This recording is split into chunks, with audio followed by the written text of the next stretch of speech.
எனக்கும் உங்களுக்கும் எந்த சம்பந்தமும் இல்லைன்னு தானே நீங்க கையெழுத்து வாங்குனீங்க? வெண்ணிலா, நான் ஏன் இதை பண்ணேன்னு.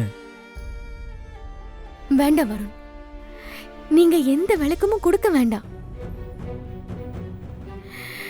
நீங்க கேட்டதுமே நான் தான் டைவர்ஸ் கொடுக்கறேன்னு சொல்லிட்டேன்ல, அப்புறம் எதுக்கு இவ்ளோ பொய் நாடகம்லாம்?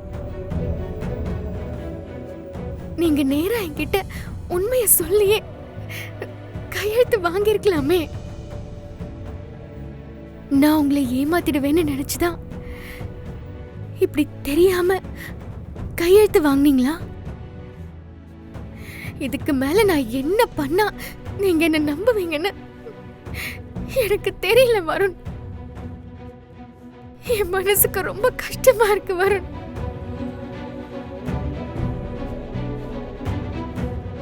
வெண்ணிலா, எனக்கு உன் ஃபீலிங்ஸ் புரியுது. இப்போ நான் என்ன சாரி சொன்னாலும் அது சரியா இருக்காதுன்னு எனக்கு நல்லா தெரியும். எனக்குமே இதை பண்ண இஷ்டமே இல்லை. ஆனா வேற வழியும் இல்லை. நான் ஏன் இப்படி பண்ணேன்னு நீ தெரிஞ்சுக்கணும். அப்படி என்ன காரணம் சொல்லிட போறீங்க? சொல்லுங்க, கேட்டுக்கிறேன். வெண்ணிலா, நான் பிஸ்னஸ் எக்ஸ்பேண்ட் பண்ணணும்னா ஒன்று நீ என் பிஸ்னஸ் பார்ட்னராக இருக்கணும், இல்லைனா உனக்கும் எனக்கும் டைவர்ஸ் அப்ளை ஆயிருக்கணும்னு ஃபைனான்ஷியல்ஸ் கண்டிஷன் போட்டுட்டாங்க.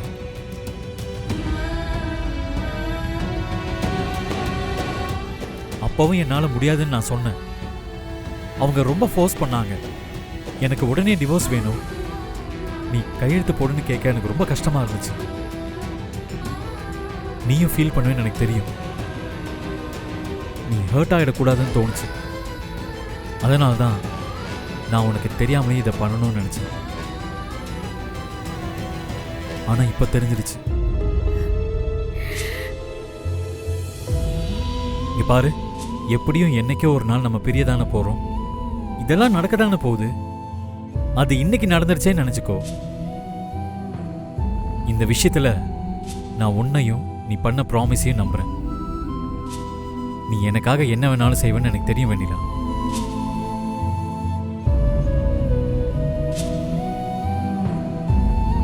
உண்மைதான். நீங்க சொன்ன மாதிரி என்னைக்கா இருந்தாலும் இதெல்லாம் நடக்கதானே போகுது. அதே மாதிரி என்னைக்கா இருந்தாலும் இந்த கையெழுத்த நான் போட்டுதானே ஆகணும். இன்னைக்கு உங்க பிசினஸுக்கு அது உதவியா இருக்குன்னா, அது உங்களுக்கு சந்தோஷம்னா, எனக்கும் அது சந்தோஷம்தான். இதுக்கு மேலையும் என் காதலுக்காகவும் உங்க சந்தோஷத்துக்காகவும் நீங்க கேக்குற எதை வேணாலும் நான் செய்ய தயாரா இருக்கேன் வருண்.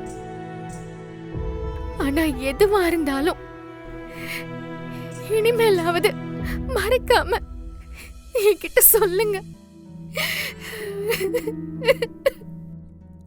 ஓகே, இனிமே இப்படி பண்ண மாட்டேன். I'm sorry.